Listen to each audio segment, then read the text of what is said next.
Yan guys, magkakat tayo ng aluminum foil. Dito natin iiyaw yung ating lapu-lapu. Yan, ito na guys, pasok na natin yung ating lapu-lapu.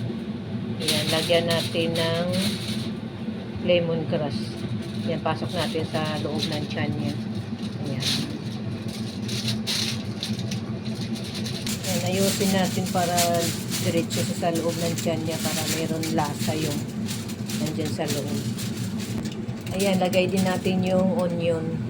Yan, kasama na yan dyan sa lemongrass. Ayan, ipasok din natin sa loob ng tiyan ng ating lapu-lapu. Ayan, lagyan na natin ng iodized yung sa labas. Ayan. Ayan, tapos dyan sa loob din para mayroon siyang lasa. Ayan, lagyan natin ng iodized. Ayan, lagyan din natin sa labas ng onion. Ayan. Ayan, at saka pigaan natin ng lemon. Ayan.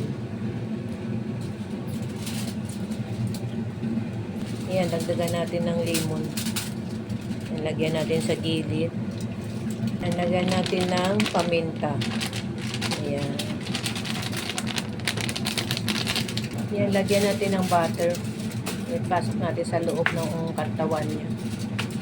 Ayan, i-slice natin ng 4 na slice yung butter. Ayan, isa sa loob. Ayan, dalawa na yan dyan sa loob. Ayan, lagay natin sa loob ng tiyan ng ating lapu-lapu. Ayan, kailangan ipasok natin dyan sa loob para magme-melt sa dyan. Ayan. Bali 5 piraso na yan yung linagay natin sa loob ng tiyan ng isda. Ayan, tapos dinagyan natin ng 2 para magkaroon din siya ng magbabatter sa dyan.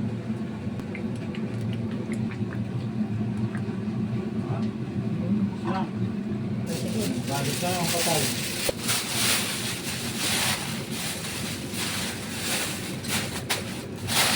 Kapal pa rin. Maliit yung... Yan, ito na guys. Okay na yung ating lapu-lapong grill. Ayan. Thank you for watching. Bye!